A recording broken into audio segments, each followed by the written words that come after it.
All right, everybody. It is my absolute pleasure to welcome you to the TripShed Podcast with your host, me, Adam Baines. It is Friday, February 24th, and it's my absolute pleasure to welcome you to our very first TripShed Podcast, recording north of Toronto, Ontario, on the historic lands of the Mississaugas of the Credit. Very grateful to be here, and as your host, I cannot wait to tell you what we've got in store for the podcast coming up. Now, some of you are probably familiar with TripShed. Some of you probably have no idea what this is all about. Maybe you've just stumbled across us. So let me tell you a little bit about TripShed before we get into things.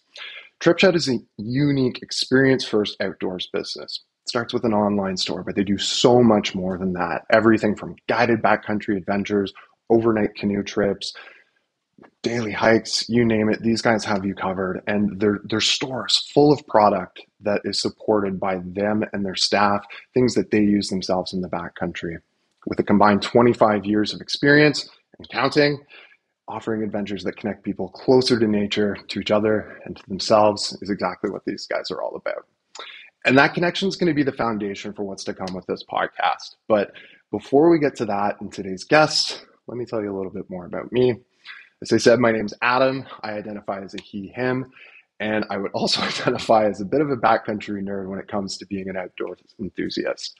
My backcountry story goes way back to being a kid, wanting to just sleep in the backyard, and of course that grows into building forts in the woods, riding your bikes around, building jumps, to today where you can find me out west in the Rockies, backpacking through the mountains, doing some paddling in our lakes here in Ontario, and more recently taking up whitewater canoeing.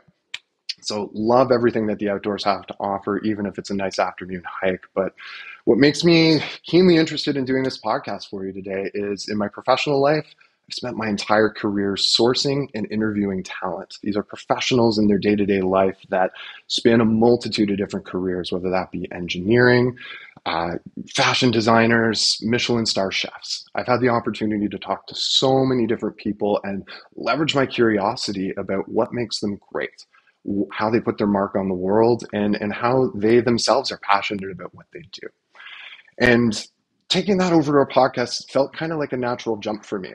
I definitely wanted to sort of leverage those interviewing capabilities and take a step into something that was more closely tied to my interests and passions. So chatting with the guys from TripShed, who I've known for a few years now, podcast came up and they let me know there was something on their radar too. And after many Zoom calls, many brainstorming sessions, getting our topics onto a list of things that we want to bring to you in the outdoors community, we finally got something that we're ready to share with you. So I keep saying we, and I think it's probably a good time to introduce you our first guests on the pod. Today, I am very lucky to be joined by our founders of the TripShed, Aaron and Alex Savatti. So let me tell you a little bit about Alex to start off. Alex is a wilderness canoe guide, a boat maker, a storyteller who started guiding more than 13 years ago. And since then, his career has evolved from not just doing those canoe trips and guiding those experiences, but also teaching at outdoor schools, building canoes in his own time, and honing the craft of folktale telling. As the Chief Experience Officer, Alex leads experience design at TripShed. So everything from that flagship backcountry beginner's trip all the way through to the specialty trips where he's working alongside those specialty field experts to bring forward the best experience for those outdoor enthusiasts that may be dipping their toes into the water for the first time. If you've seen Alex on the TripShed Instagram channel, you know that he's not just got a keen eye for the camera, but he also has a unique level of excitement when it comes to getting pumped up for a trip, heading up the highway, getting ready to head into the woods for the weekend. I don't know that I've ever heard somebody sitting in a car sound so excited for that many hours at a time. So hopefully we'll get a bit of that energy today. Also want to introduce you to Aaron. And Aaron sent me his job description. It says he wears many hats. And funny enough, he's wearing one today. He's a husband, he's a father of two, he's an entrepreneur and a lover of all things outdoors. His professional background includes canoe trip guiding, but he's also in software sales and a lot of other things in between. Having his hand in so many different buckets over the years, Aaron's developed a real passion for one particular thing, and that is customer experience. With TripShed, the goal is to ensure that every customer has the best possible experience, whether that's somebody heading into the woods with his brother, God help them, or jumping onto the online store, bopping around, trying to find the best gear for what their needs are, or just reaching out to Aaron for some advice. And I know I have asked Aaron plenty of times for his recommendation on something as simple as, a water filter or a tarp. The guy is always there, very patient with me, and I'm sure it's the same for all of you who have maybe engaged with them in the past. As the outdoor officer at TripShed, it's not really a good title for what this guy does. Behind the scenes, he's all about marketing, finance, web development. He's the buyer, so he's out there looking at all the product that could potentially be sold on the site. And if he's lucky, every now and then he'll get out for a trip once in a blue moon. But basically, Aaron's focus is making sure that that outdoor component of the business, whether it's you as an individual consumer buying from their site or a guest on one of their trips, the machine is well oiled and the train is leaving the station on time and getting back to the station on time. So with that being said, let me bring these guys onto the camera. Please join me in welcoming Aaron and Alex Savatti.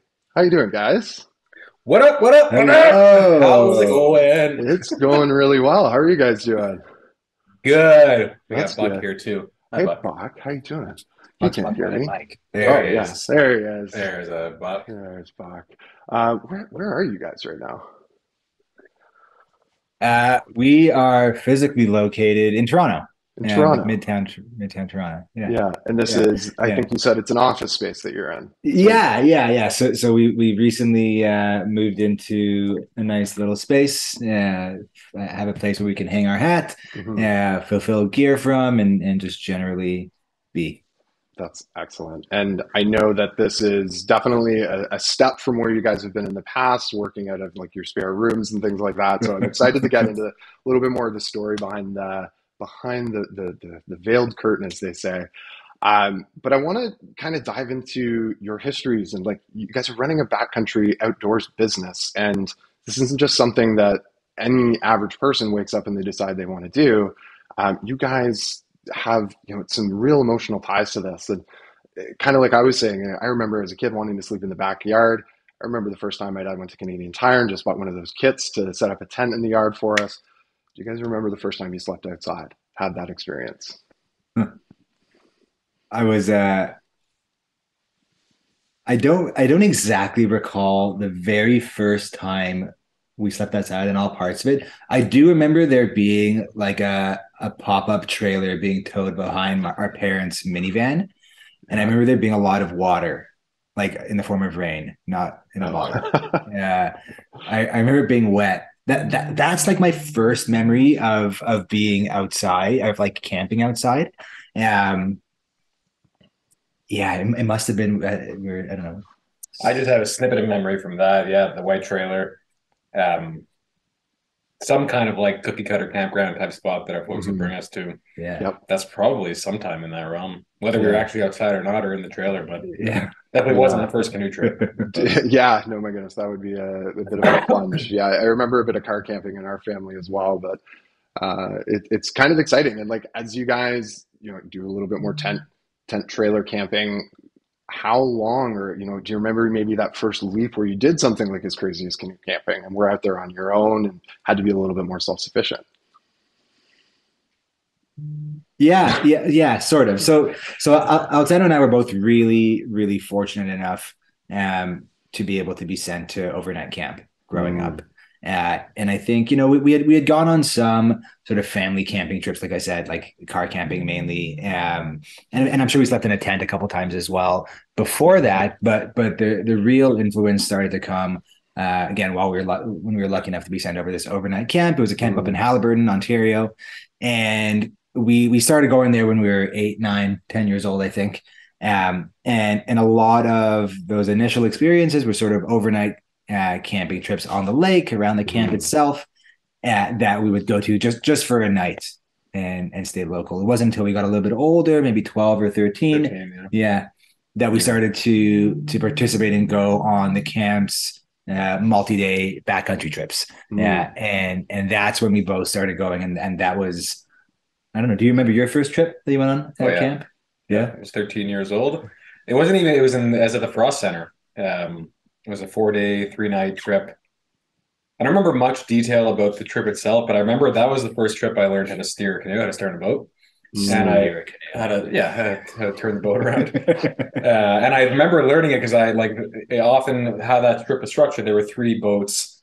Two of the boats had a guide in them, and then there was a camper boat, and I was in the stern of the camper boat. And the very first lake, I was just like fishtailing around and making no problem. They gave us all whistles, and they're like, only blow this whistle in an emergency. And there I am, like a kilometer behind everybody and blowing this whistle, freaking out. Finally caught up, but that evening, one of the guides took me out, just like myself and her, for the evening, and taught me how to steer the boat. And I've been sitting in the back ever since. Yeah, yeah. Stern paddling is it's a lot of responsibility. If you want to get Especially anywhere for a fast. 13-year-old who's never been in a canoe before. Yeah. Well, Figure it out. you turned out okay emotionally. I'm sure there weren't too deep scars. No. Another That's a conversation. different podcast. Yeah, That's a different episode. Yeah. It's amazing. Now, Yeah. I mean, okay, jumping from 13 maybe into, and Aaron, I think he was you telling me this story a couple of years ago, like just literally getting dropped off at a put in at Algonquin somewhere, and just kind of you're out there for a few days at a time. Like those trips, I know as an adult, getting out there for the first time was like a really exciting feeling. And I'm wondering if there's any trips like away from camp again, had to sort of take that next step in the evolution of your backcountry capabilities that really stood out to you guys. Maybe something you did as brothers. And Alex, I'll start with you this time. Two trips jump to mind. I think we didn't start tripping on our own until we were about maybe 17 or so, 17 or 18. So the first couple were definitely camp focused. Mm-hmm. So there's two trips that come to mind that really were cogs in the wheel of my own like guiding canoe tripping evolution. The first one was the year after that first Frost Center trip. I was a camper, 14 years old, at overnight camp, and I've signed up for a canoe trip with all my buddies. And the night before the trip, the two guides pulled us all into the trip shed at the camp, which was our namesake. And I remember they were sitting us around. They asked us, have you guys ever seen the show Survivor Man? And at the time, I was like, yeah, for sure. I love Survivor Man. And they said, well, how do you guys feel about not bringing any food or tents on this trip? This is a 4-day trip in Algonquin, and we're 14 years old. We're like, yeah, that sounds great. We were all stoked about it. And so we did. We had a food barrel that we had nothing but, I think it was some dried chili powder, and then we duct taped a huge tarp to the lid, and the goal was to not take the duct tape off for the trip. And we ate we ate whatever we could. We like approached it as like a hunting gathering type trip. Mm-hmm. And so I remember we probably caught about 30 frogs over the course of 4 days and ate the frogs. Yep. A buddy of mine caught a couple of bass. And we get to the site early to do like hunting missions. And I remember one evening, one of the guides coming running back yelling, "We got dinner!" And he's holding this paddle up to his face with a dead chipmunk on the paddle.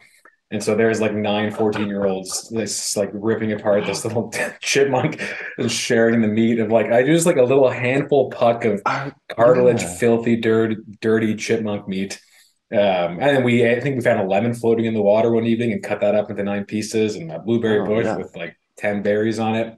Beautiful. And then building our shelters every night. Like, and mind you, I wasn't the guide, so I take no responsibility for this. But we like as far as things you should do in the backcountry, we checked off all the lists of things you shouldn't do. Like we butchered the forest and cut down live trees. Should not do what he said. Yeah, just to be clear. Terrible practice. Yes. Killing wildlife and eating chipmunks. Like I think one of the nights we tried to just get something to fill our stomach, and so we like collected a garbage bag filled with maple leaves and boiled them and just ate them like that. It was terrible. Sleeping in these like huge tree-made shelters with moss on the ground, 9 of us all in there. But there was a moment on that trip, one of the evenings, we would all be sitting around just trying to like somehow figure out how to fill our stomachs. So we'd each take turns at the water pump and one end of the hose in the lake, the other end in our mouth, and just like chug as much as we could to fill your belly. Yeah. And we were all sitting around there, and one of the guides, there was a sunset moment, and one of the guides pulled out his harmonica and just like started playing this very sweet note. And I remember having a thought like, wow, this is it. This is what it's all about. Not going to make it out. And that was like, I think I left that trip being like, yep, I want to do this for the rest of my life, probably with tents and with food, but hugely impactful as a 14-year-old boy.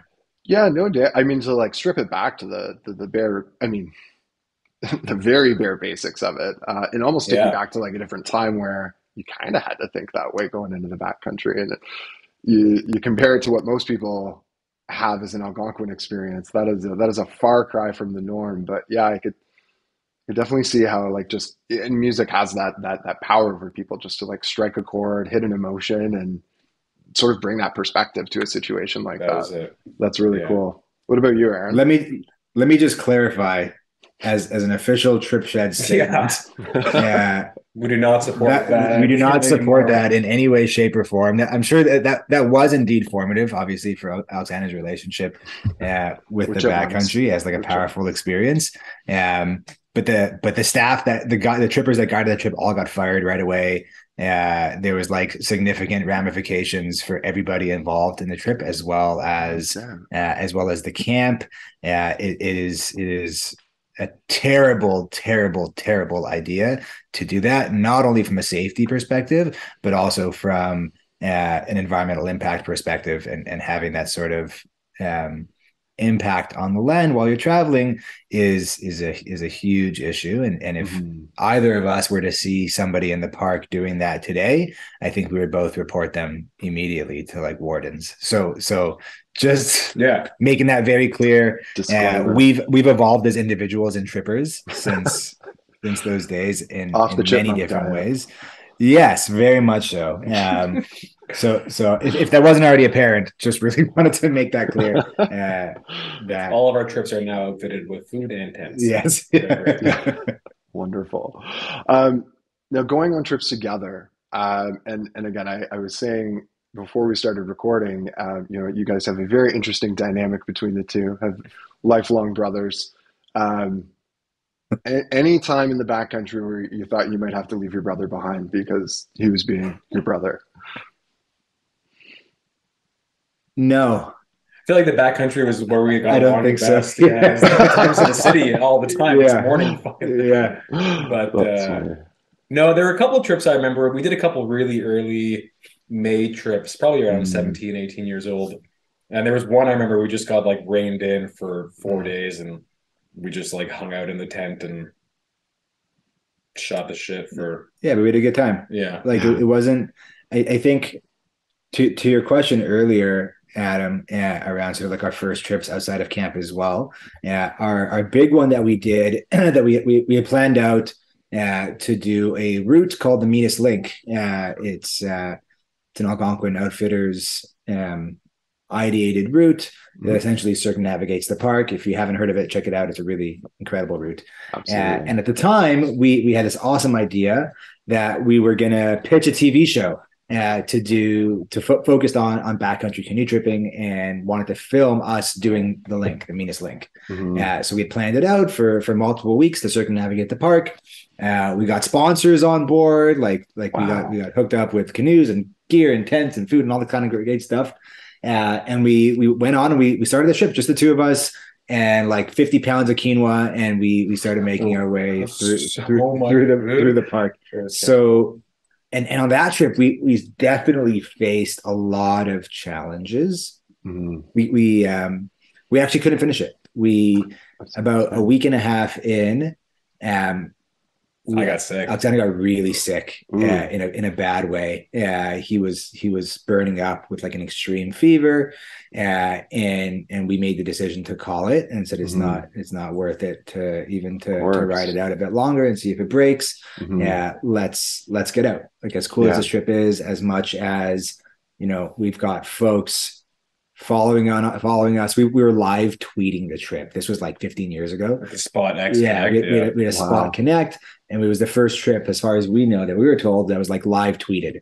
So folks are like living vicariously through us around the world. It was this great thing, and led to like, it was like a very difficult decision. But at the end of the day, safety and health comes first. So we decided to take off. We actually ended up meeting a couple in a portage that, like, because we were out like in the northeast part of the park and had to get back to Opiongo. It was Rain Lake. We had a rest day at Rain Lake. Yeah, on Rain. That's where we made the call.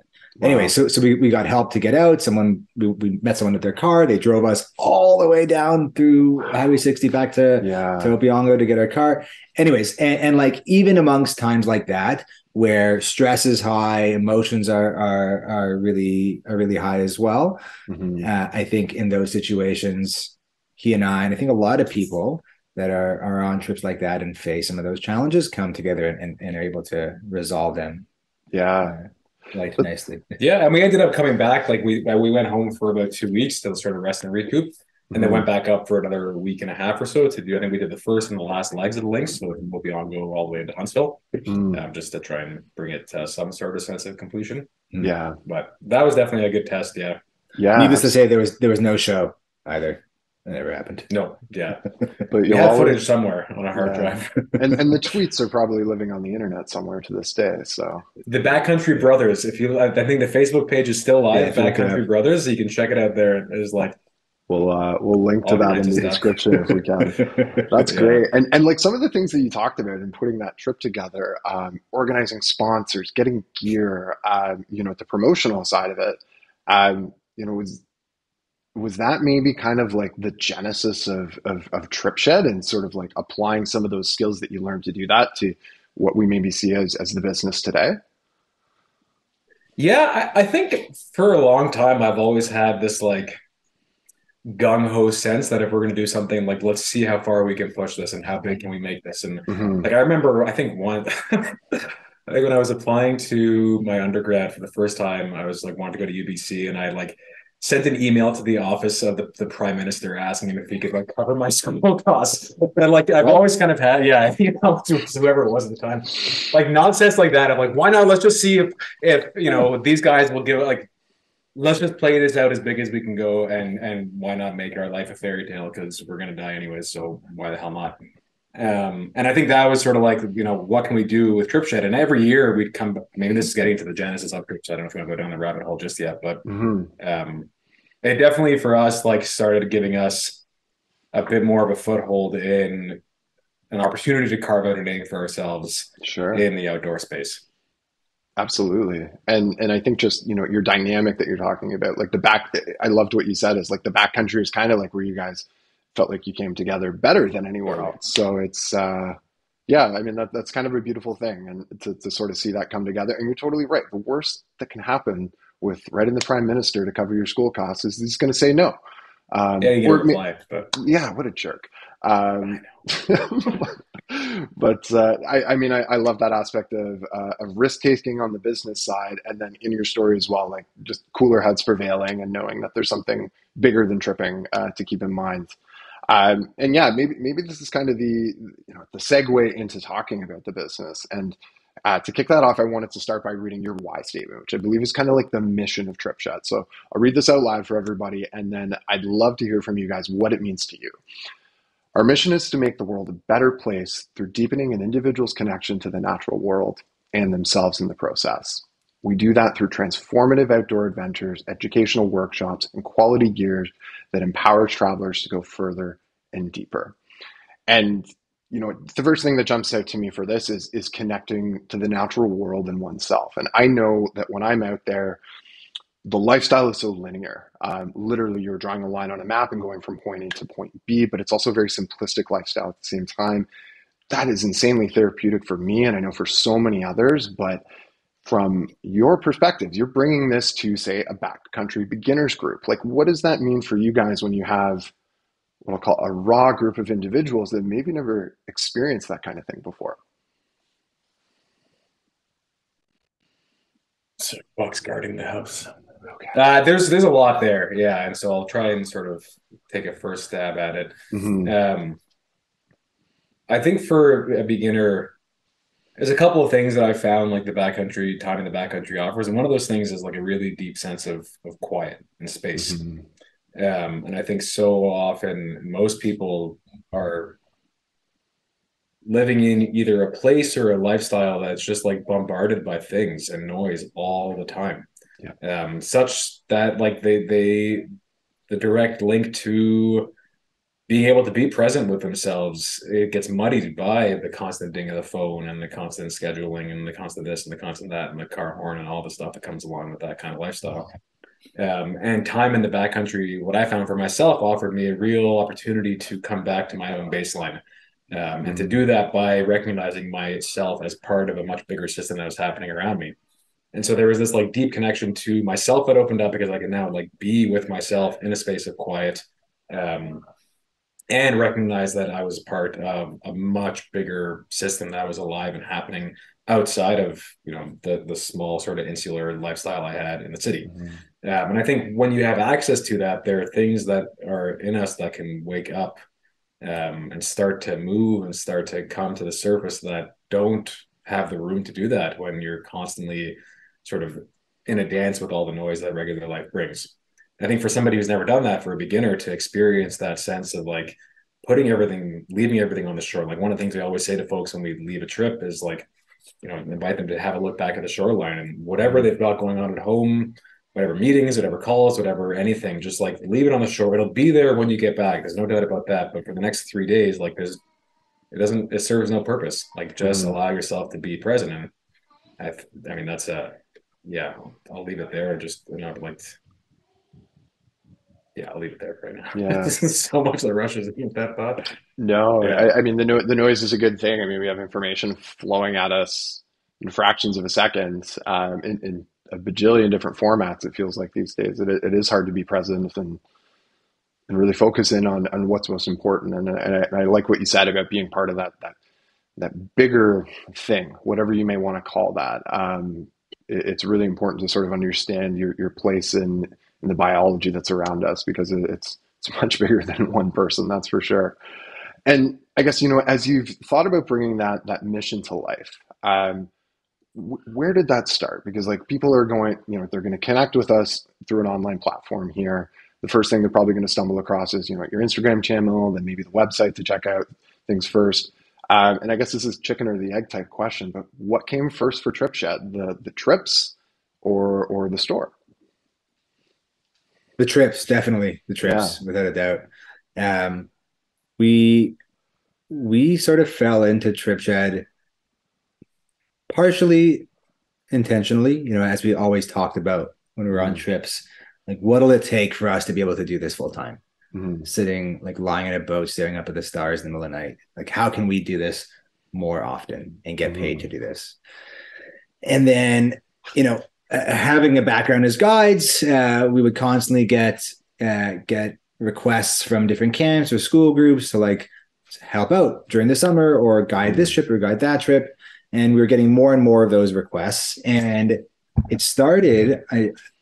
it really started with we've been talking about doing this, right, for some time, and let's formalize this. Let's actually just give it a go. Let's give it a shot and see what happens. And as we were talking about this, we got a request to guide a 65 or 70 person trip.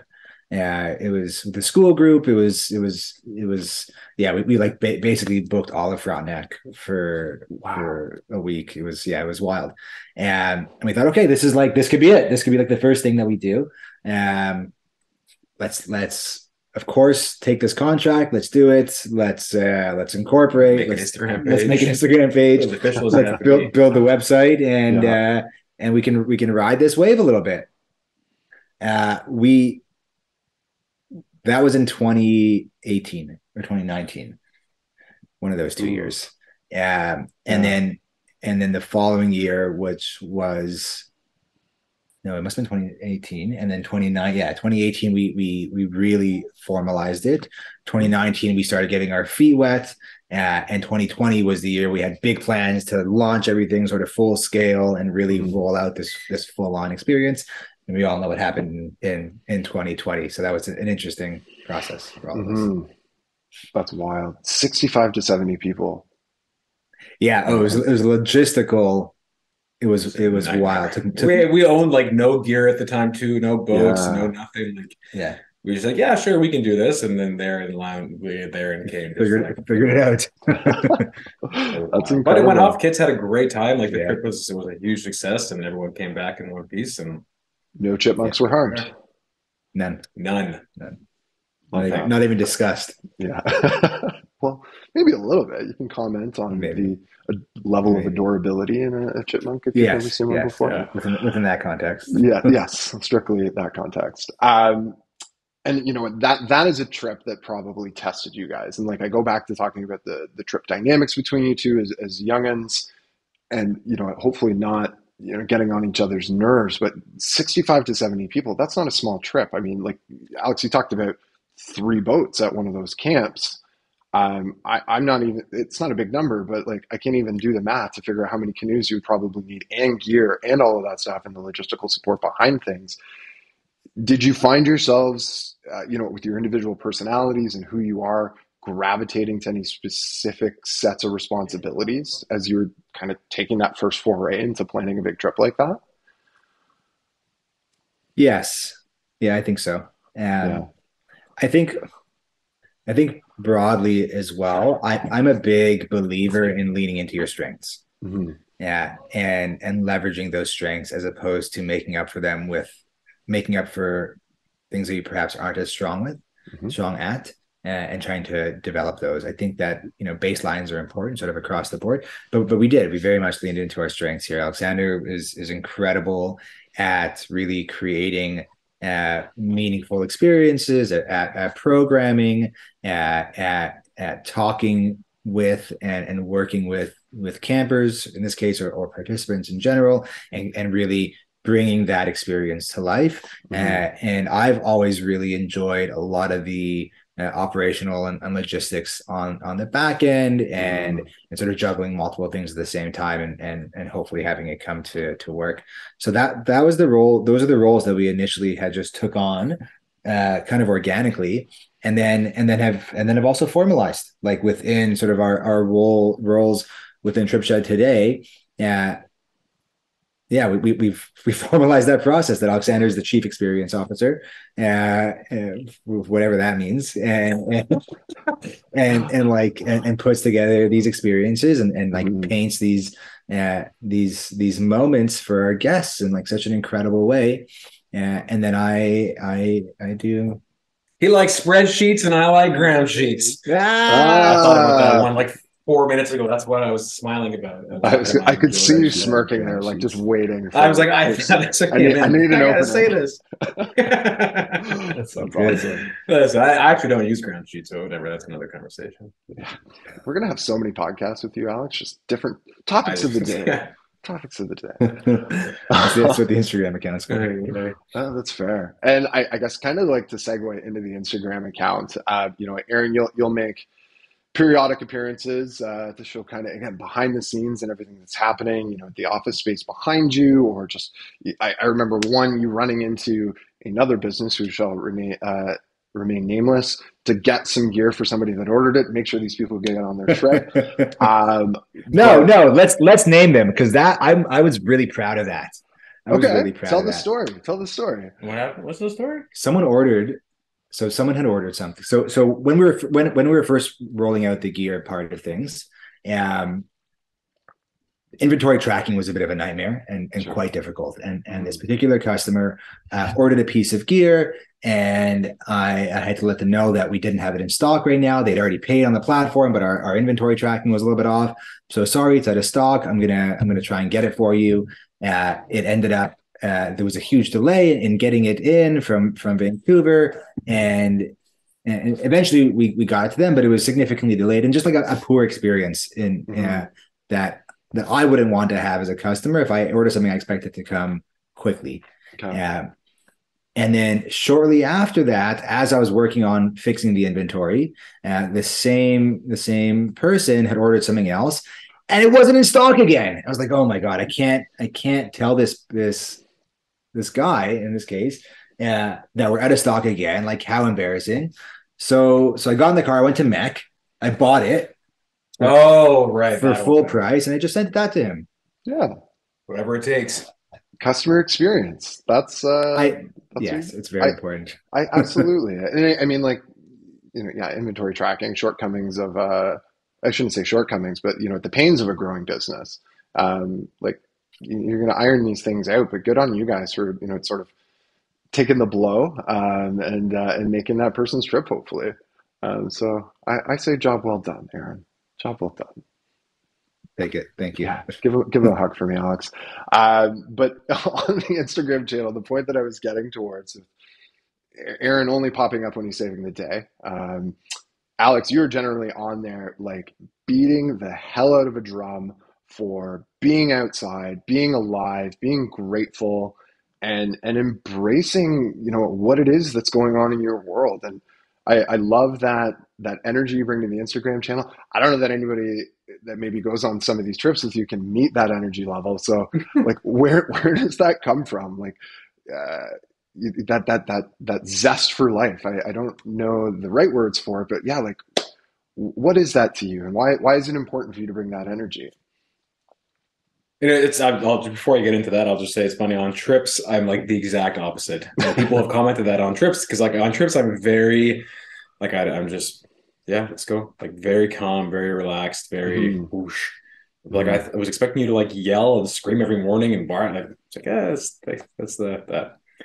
But to answer your question, I just like I think I have a knack for like generating enthusiasm and excitement. I get so excited by my life, by like the fact that I'm alive, that I get to do these things. I think paddling, I think canoe tripping is so cool. I think like, yeah, I don't know. Like I've always been somebody who, I guess cultivated a practice of like wonder and awe as wherever I could. And I just like get so something in me gets fired up. And I've been asked like, how do you make that content? And it's as simple as like, I just put the camera on when I feel it there.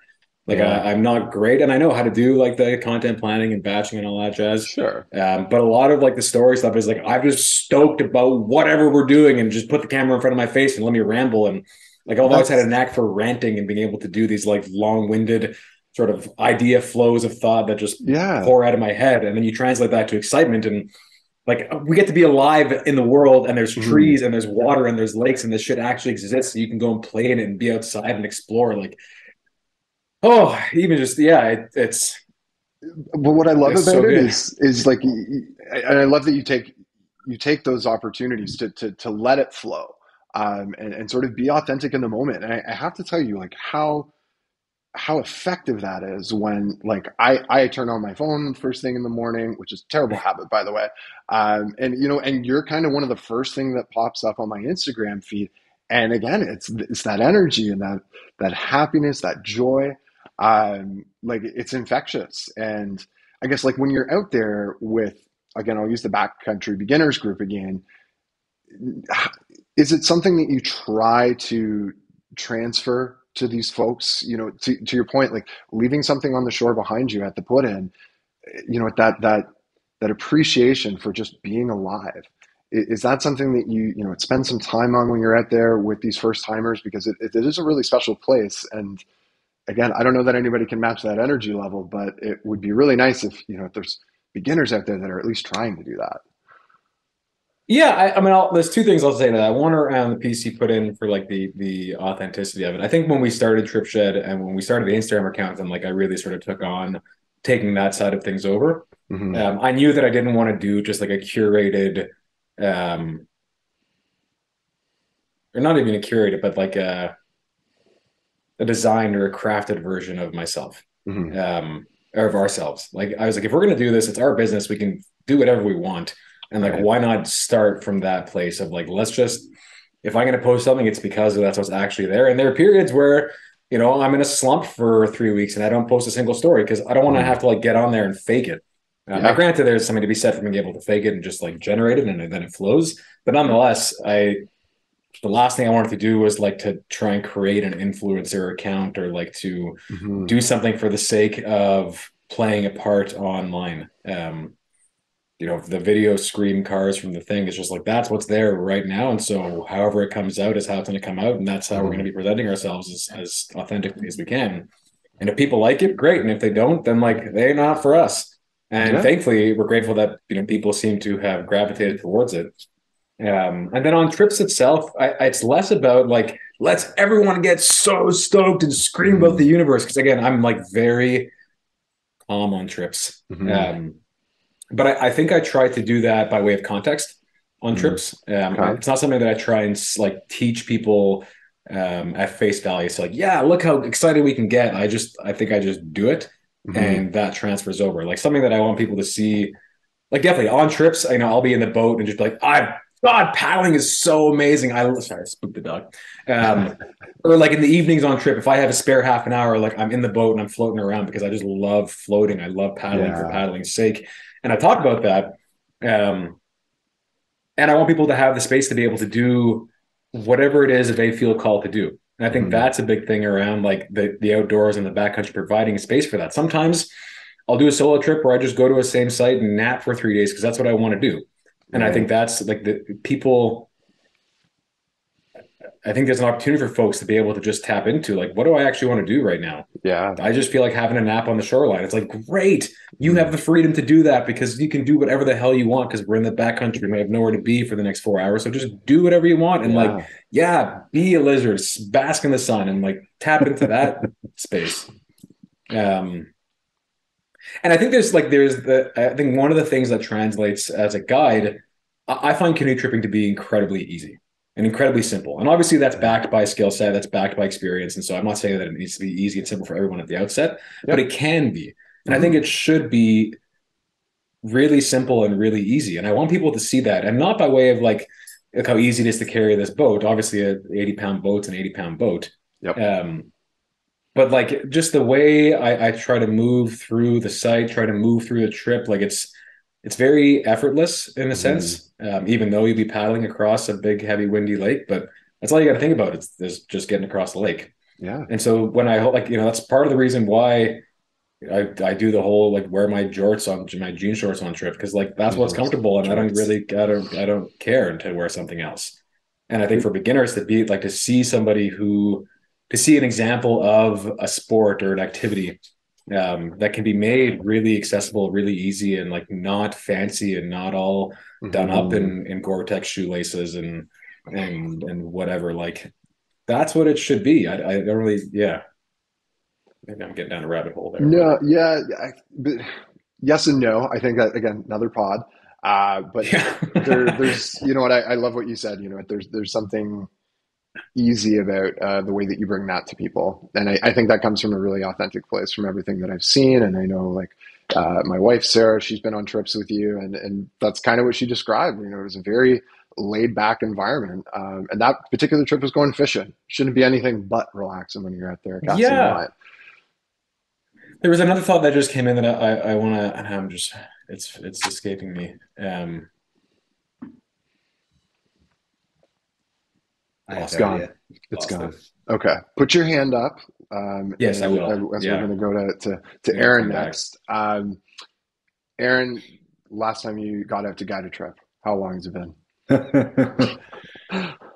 So I haven't guided a TripShed trip. I did not guide this past summer, so the summer of 2022, and I guided in the summer of 2021. Yeah. And the last trip I guided was something that I was really excited to do. There was a group of entrepreneurs. They're part of this network. It's a global network, and they have this a Toronto chapter called the EO network. It's the Entrepreneurial Organization Network, I believe. I could be saying it wrong. Don't blame me. But they reached out, asked if we would do a trip for them, and I was like, oh yes, I'd love to like not only guide in general, of course, but like what a great opportunity as somebody trying to build a business to be able to learn from these folks too. So that was the last trip I guided for them. Got them lost on the first day. Great. On Smoke Lake. We went the wrong way. And I have truthfully, I've carried that guilt with me as not being prepared enough, not being a good enough guide with me since then. I think about it all the time. I think, I think about it all the time. I got lost all the time. I got lost on my way here. But yes. And when you're hiring somebody as a guide, the expectation is that where you're going and what you're doing, and that was the only issue of the trip. Everything else, I think was great, at least. But I don't know if I don't remember a time when I've been more embarrassed and have felt as guilty. Still to this day, I think about it regularly. Great trip overall. Wow. I think everybody had a fantastic time. but for some reason that thing, and it wasn't like a major. I think we were like an hour out of our way, Right. considering getting lost and then getting back on track. Hmm. But that was the last trip. That was the last trip I guided, and it's not that I wouldn't guide another trip because of that. In fact, Hmm. I would love redemption actually.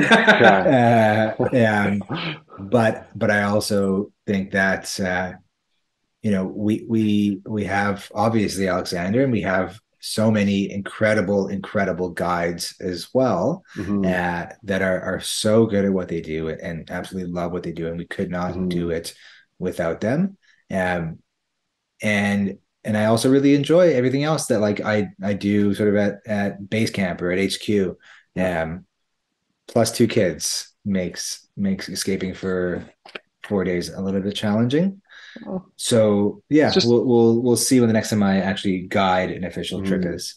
I think once they're able to walk, you can probably get them carrying a barrel or something like that on these trips, and Put them in the barrel. Put them in the put barrel, yeah. put them in the barrel. There you Shake them go. around a little bit. Yeah, Come on. it's watertight. They'll be safe. Yeah. Now, I mean, you talk about everything going on behind the scenes at base camp. Um, Web development, the finance side of it. We talked about inventory tracking. Just business development in general. Like, how do you find time with what I know is a full time job outside of TripShed, with a full time family? How do you strike the balance? Like, where did this all come from? Yeah, it's a great question. I don't know if there is such a thing as balance necessarily.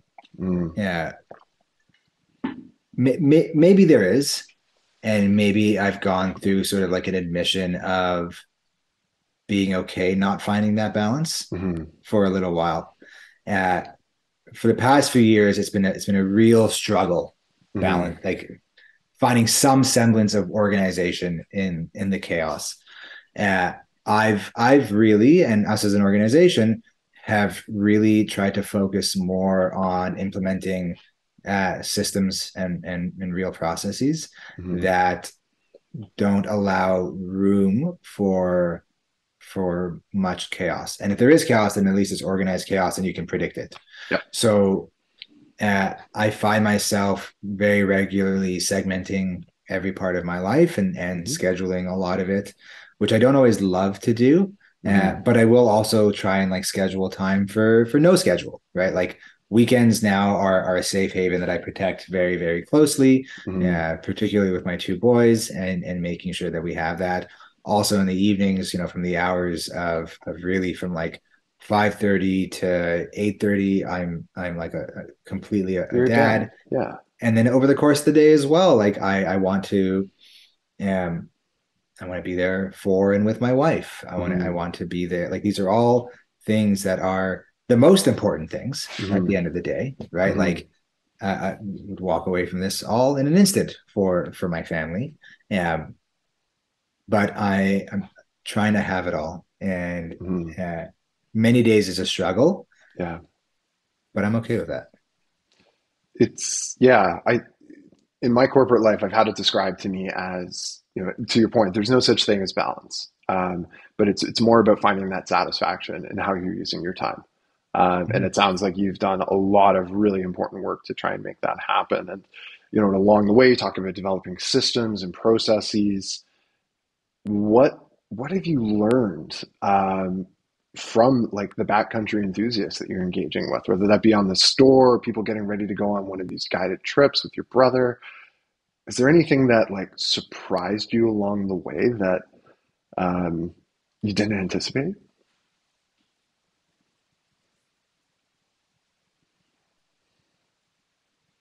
I kind of started it.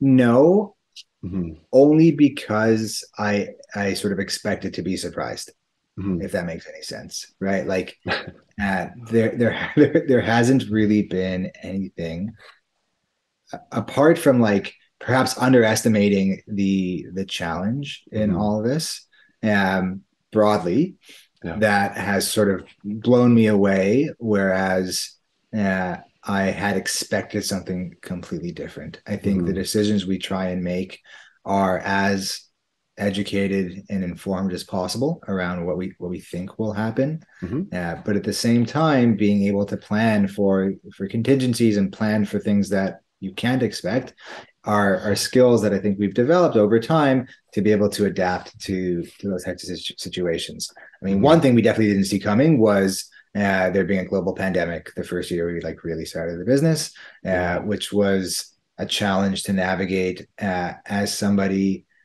without like e-commerce experience necessarily, right? Right.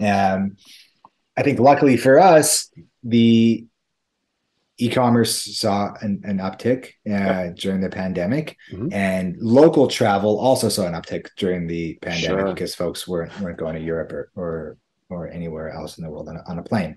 Hmm. Uh, so it was certainly very scary at the Hmm. beginning, and then at a certain point, I think we felt that we were like underprepared for the Mm. influx of volume that was to come Wow. our way. Uh, because we nobody had any idea what to expect. We see I've read tons of articles of other outdoor store guiding companies or gear shops that simply just didn't have the resources or the inventory. Supply Hmm. chain issues were a huge challenge and still continue to this day Hmm. to be able to meet a lot of the needs and the demands of customers. So that's and maybe it was good to get it out of the way early and like have that great lesson right from the get go about being prepared and over prepared. Yeah. Um, but yeah, a lot of learning curves for Yeah, sure. no doubt. And I mean, talk about being underprepared with just the demand all of a sudden going the way that it's gone with people focusing on local travel. All of a sudden, people want to learn to camp. I know myself trying to get my hands on different types of gear has been a struggle. But like when it comes to like how the business has grown, like when you think about that first year, March 2020, the pandemic hits, we can't book a campsite through Ontario parks to save our life until I think it was mid-June before they opened it up.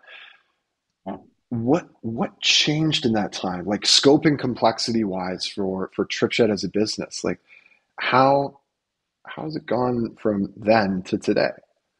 I think the trip side of things for us that like I forget if it was the first summer of COVID or the second one where we shifted our model from like I think a lot of the outfitting industry or the guiding industry is you sort of book an outfitting package that comes with a guide through an outfitter. Yep. And we shifted our model to, we're running these trips. There's 7 spots available. Each ticket comes with XYZ, everything you need, Hmm. and just treated them like sort of one-off events as sort of individual things. Hmm. And that allowed us, I think that shift to that model just allowed us to run more trips because at the time we like without that model we were sort of sitting on our ass waiting for hopefully someone to reach out and book a trip through us. And if as a Right. small business that let alone is being shrouded by a pandemic and other outfitters that are much more well established, we're like, what Yeah. do we do here? And so that model and it that really worked well. Like I think the first season we ran maybe 2 or 3 of the backcountry beginner trips, and I think Okay. we had 3 of them that ran not fully sold out kind of thing. The next season we ran one almost every weekend, and I had a whole experience myself of just like committing to those um and then they just showed up and like they started selling and it was That's kind of like, wow, insane. this is actually working. Yeah. And then I think we took out, I remember doing the math, we took out I think 32 people that second season of doing this model.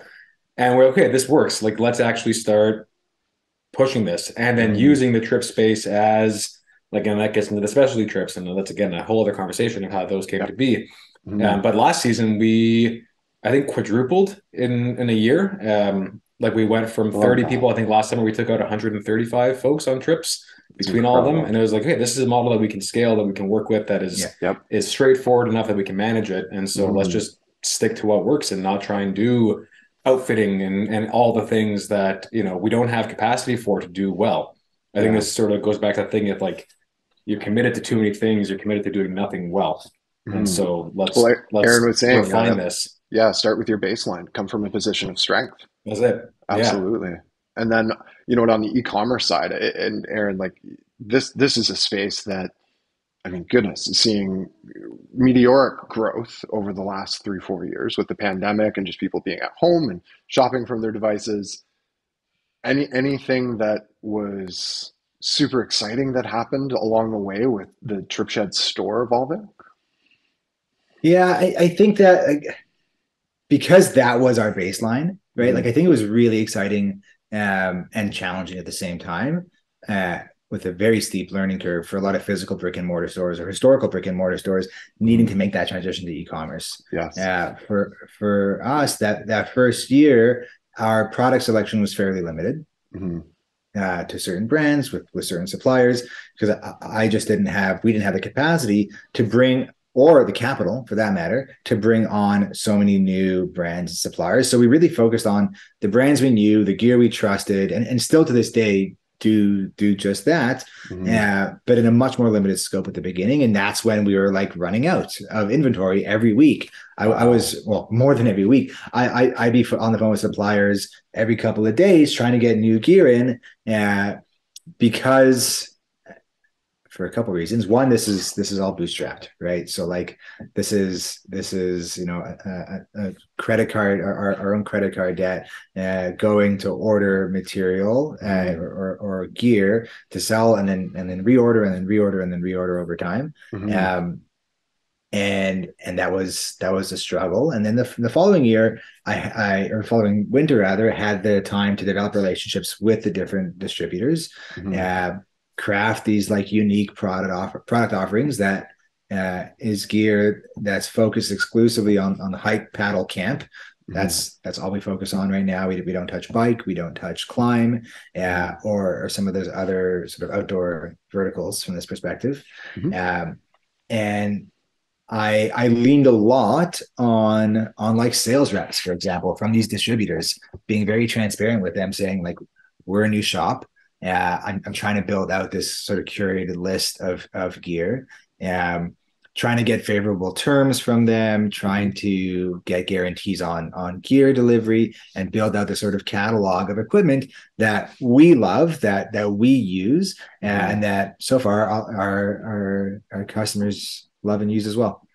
That's awesome. And when we were prepping for this, and I think I pulled up that company description, and you guys talked about starting with the gear that you guys trust the most. And I think that you've seen that in the results, like the sales for those products, they're selling through because you guys can speak to them that much more eloquently. Maybe there's stuff that they're using on a backcountry trip. They just develop that sense of comfort and trust with themselves. So I think that I feel like there's a theme of authenticity here. You guys aren't just trying to push something for the sake of pushing it. It really comes down to leveraging the relationships with the gear and with the businesses themselves to get that product onto the site, and then hopefully selling through the best kind of way. So I really appreciate that as a consumer myself, knowing that that's kind of what goes into it behind the scenes. And I guess kind of thinking about it from a consumer perspective as well, like, is there anything that's popped up for you as like a barrier or a hurdle that if you were to remove it, it would just make the consumer experience that much greater? Maybe there's like a need or a want, a gap in the market for the consumers that, if you could do this with the snap of your finger, I'm curious what that thing would be for you guys. So I think that we have identified some of the needs or gaps in the market, and partially from a need or a gap in the market, and partially just from like our own interest and curiosity in exploring something, and are working on them, right? Like I think there's a lot of opportunity, and there's a lot of opportunity to do things right. Speaking from a gear perspective, at least, that needs to be shifted within the outdoors industry. I think something I always struggle with is sort of the dichotomy between, being an e-commerce store that makes our livelihood off of selling gear, as well as the environmental impact that often takes place from the production of a lot of this gear. Sure. And yes, granted, I mean, this gear allows folks to, in some cases, spend more time outdoors, create a deeper connection with the outdoors, and then perhaps take more ownership and responsibility for protecting these spaces. So is that enough? I don't know. I don't necessarily think so. I think there's an opportunity to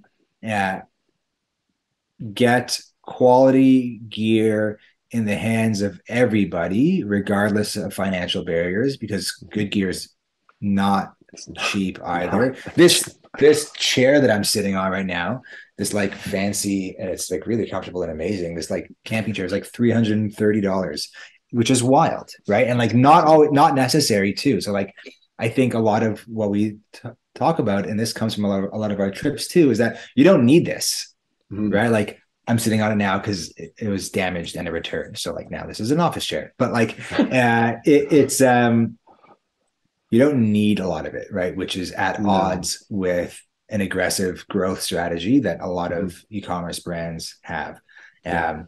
So from a what's next in the market perspective, we're trying to dream up ways to do just that, to support all people, regardless of financial ability, to access quality gear or purchase quality gear in a way that makes sense for their financial situation, so that they can show up in the outdoors in a place in a way that they feel comfortable doing so.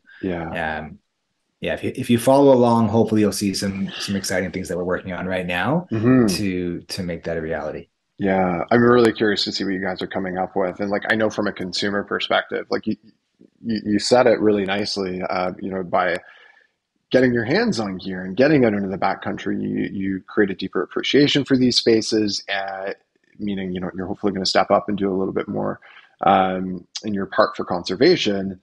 And as a tripper myself, I say it all the time, the cost to do these trips is significantly less other than the gear. I'm not getting on a plane. I'm not driving to the airport and, carbon emissions being a part of that experience necessarily in a significant kind of way. But what, do we just give up on, the level of impact that we have because we're spending the time outside? We're not at some resort, or we're not in Europe, drinking wine and going out to the restaurants and whatnot. Those are amazing experiences. Yeah. Done them. I love them. But, can we do more to further our impact or lack thereof into the backcountry? And I look to you, Alex, like, you're out there in these trips and you've said it already today, like just keeping it simple, wearing your jorts. I'm an awful gear salesman. but I think like you see it firsthand, what sort of is like the most distilled version of a gear list when you're going out there. And I hope it's not a barrel with quinoa and hopes that you can catch a chipmunk. Like not anymore. Not anymore. We're beyond that. No. You quit. One thing I'll speak to that in a second. Before that, I think one of the things that is offered by way of being in the backcountry is like space to be in conversation and to reflect.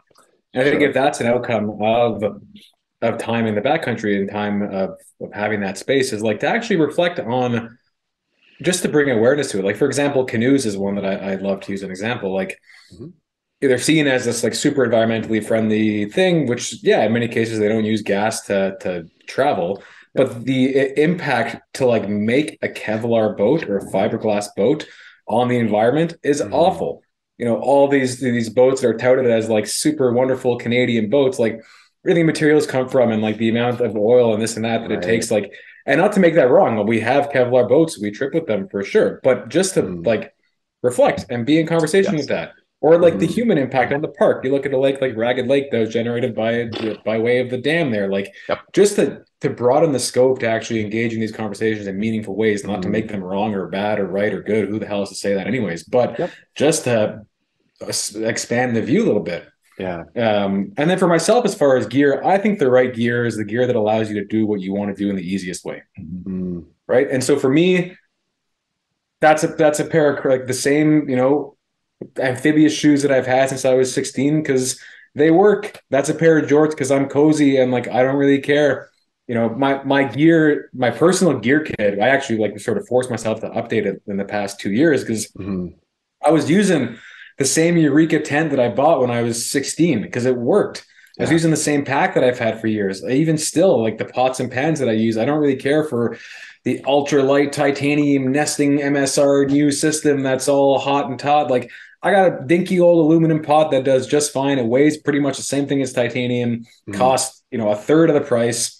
Yep. Cutlery, I'll use a pair of chopsticks or whatever it is. Like, I don't think it needs to be fancy because what I like to do is be out there and paddle and have a nap in the sunshine and walk around in the woods and float in my boat. And so whatever gets me to that experience fastest and the easiest way is the right gear for me. I think that's what people got to figure out is like, what do you want to do out here? What do you like to do? Do you want to cover a ton of ground? Great. Then you need ultralight gear, an ultralight boat to make that as easy as possible. Do you want to get to a backcountry site and snooze for 3 days? Hell, bring a cooler, wear your jeans. I don't give a shit. You're not really impacting anybody negatively. No. Everyone thinks there's a way that this is supposed to be done. I think it's supposed to be done however you see fit. Yeah. And whatever is like the most efficient way for you to do it. Yeah. The easiest way for you to do it. It should be an easy experience. It's not complicated. It doesn't have to be. And I think to that, like it bothers me so much when I see like on Facebook groups, people like tearing apart somebody for bringing a cooler on a canoe trip, for example, which like I've seen before, right? Anyways, and there's two parts to that. One is like, will you have an easier time not like schlepping a cooler down a 2 kilometer portage? Maybe it'll be easier, but one, like, who cares? Like you do things that you want to do the way you want to do it, and two, like, however anybody is starting out and gets into spending time outdoors, then that's great, right? It doesn't matter. And certain gear has a time and a place, right? Like, for sure. There's huge benefits to ultralight gear, talking about ultralight. The part of the theory goes like the less you have in between you and the natural space that you're in, perhaps leads to like a better connection. If you're through hiking and doing a long hiking trip, you don't want to be carrying like cast iron. But then people do also. At the end of the day, there's so many like what ifs, or there's so many there's so many different routes to go down that it doesn't matter. Just you do whatever feels good to you.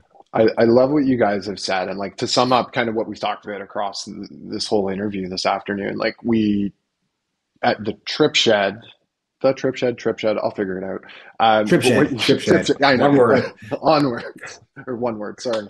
I mean, you guys have talked a lot about this and sort of like keeping it authentic, letting the individual and their vision of what this trip should be sort of reign supreme. And then on the commerce side, you've done a wonderful job of building something that provides those options to people, across the financial spectrum, across the characteristics of the gear that they might be looking to get into.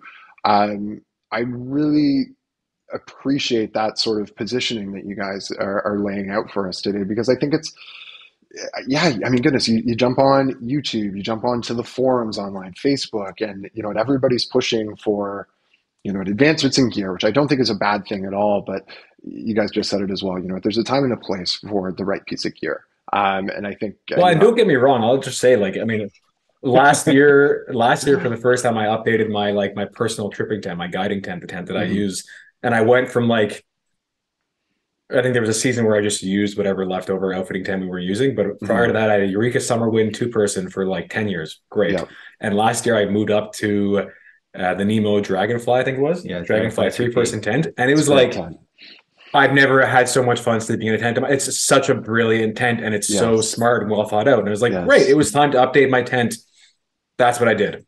Great. Because I have access to it. So like, it's not to say that new gear is bad or wrong, but no. And it made my life easier because now I trip with my dog. So there's room for him to crash in there too. And like, it was needed. Yeah. No, absolutely. Again, time and a place for everything. And I appreciate, the lack of perspective, which is not a bad thing. In this day and age, everybody's got an opinion. We live in a world where there's a platform. If you want to have a voice on something, it's okay not to have an opinion or to have a different opinion on something. And we shouldn't be taking anything away from people whose opinions may be very differently than ours. So again, like I really, really appreciate that. Before we get to the end of this podcast, guys, what's coming up for TripShed? One word, this year. What's coming up for trips, for the store? One word. TripShed, one word. Oh no, not in one word. Sorry, I'm just. Oh, okay. I was like, I don't know, like more. I'm trying to learn on the fly here. Yeah, Lord. What's on the trip side of things? We're doing new specialty trips, which I'm really excited about. We'll be doing one focusing on people who have succeeded in their challenges with eating disorders. We're doing the men's mental health one again. We're doing photography again. We're doing the inner landscape again. So we've got a whole new slew of those coming out. Amazing. We're increasing the number of trips we're running as far as the beginner trips. We're doing longer trips, a couple of 5 and 10 day options, some new parks, Killarney, Temagami, Massasauga will be exploring a bit. Cool. So I'm super stoked about that. We're doing some more work outside of the standard TripShed offering, trip space, working with some overnight camps, doing programming design, doing some like coaching with other guides, helping support new guides become effective nature connection mentors. So that's on the trip side of things where we're gearing up for. We'll be adding to our canoe fleet. One of the benefits of me being a boat maker is that I like know how to turn really cool old dinky boats into really cool, awesome, efficient boats. Okay. So expect some new fleet pieces coming their way. Excellent. That's all we get. That's enough. That's probably it for me. That's a good list. That's I mean, it's March next week. Summer's going to be here. I mean, shouldn't even say summer. The thaw is going to be here before we know it. Yeah. You guys have plenty ahead of you. Aaron, what about you? Anything that you can share at this point?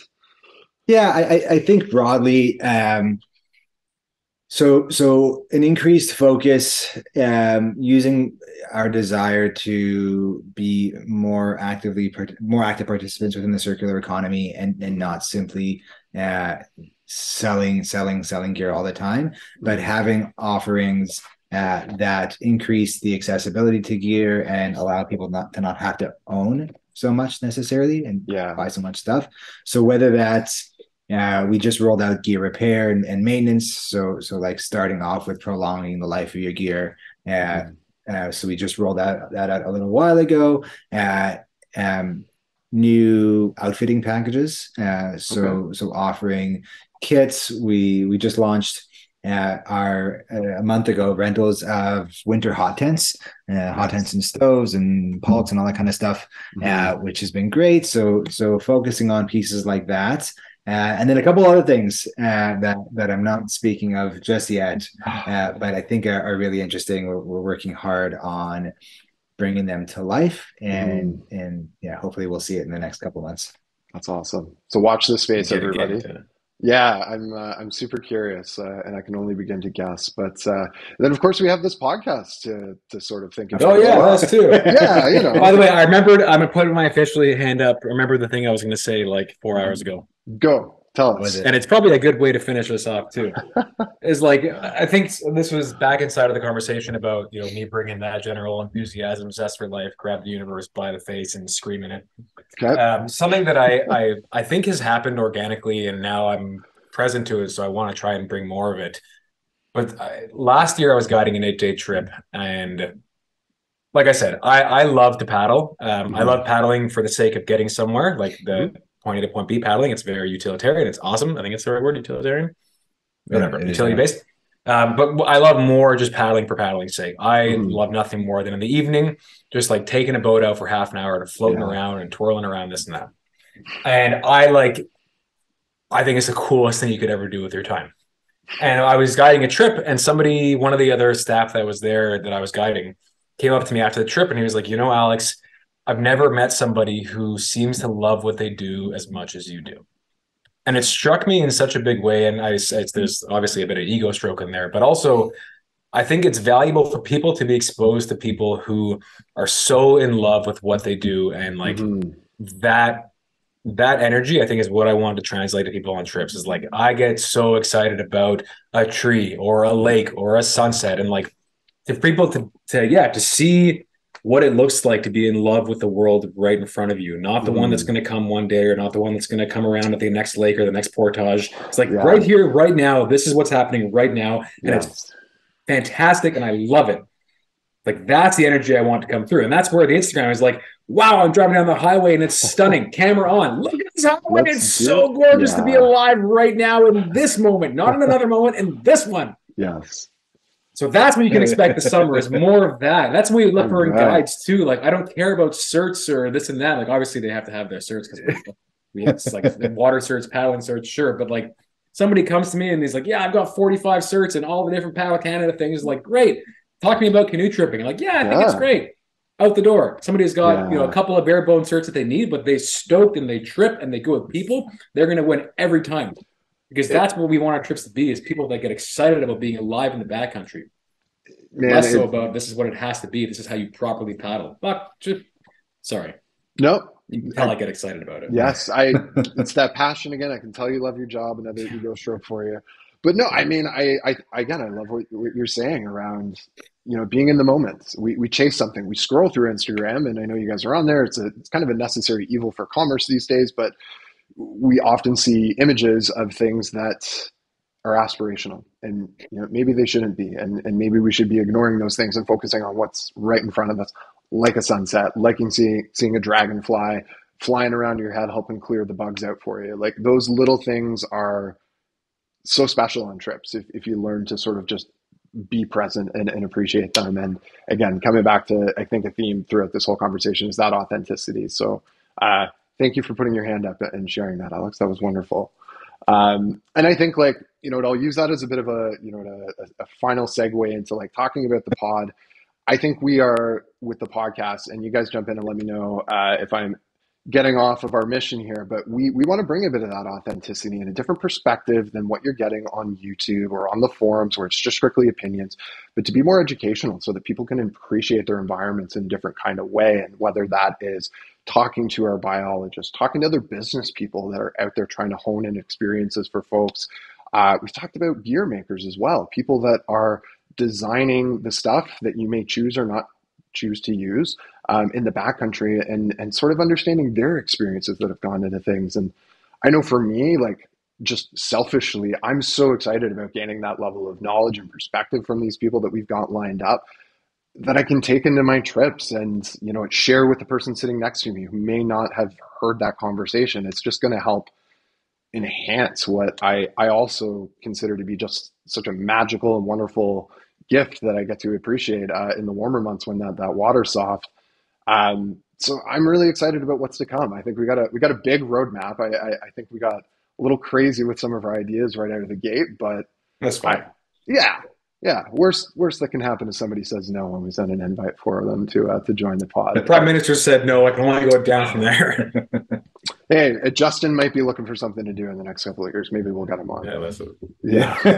But I love what you said, and I think it's spot on. I think with anything that we do, like I said, obviously everyone loves a good ego stroke, and the last thing I ever wanted to do, or that we wanted to do, is like be YouTubers or whatever it is. I'm of the mind that if you love something and you're good at it, you don't get to keep it unless you give it away. And I think that's what this podcast is like. Let's give away the user relationships, use the knowledge we can gain access to, and give it away. Keep giving it away. Take these experiences, give of this thing that we have so dearly in us. Otherwise, what the hell is the point? Yeah, I don't know how to follow that up. I mean, that's like a beautiful way to put it. And I think like the community is going to rally around that kind of idea and again, continue that, a bit of that karma, pass it along, pay it forward. So really excited for what's to come, guys. Any final words before we wrap it up here? No, a lot of gratitude to you, Adam, for doing this, for spearheading this entire initiative. Yeah, your support is more appreciated than you'll ever know. And thank you for this. Thank you for the thoughtful discussion. It's always a pleasure. Yeah. Well, it's my pleasure to be here, guys. And I know we've got a lot that we're going to be doing, interviews where, it'll just be me, your host. I know Aaron and Alex are planning on popping in. So more to come on that, more in the months and weeks ahead. So folks, thank you so much for joining us. We have so much gratitude for your time today. And I'm really excited about, just wrapping up this first podcast. This is a moment unto itself, the first step on this new journey that we're going on. So thank you for your time. Be sure to follow TripShed on Instagram. Be sure to subscribe to the YouTube channel where you'll be able to find some of this content. And with that, we will let you go. We'll see you out there.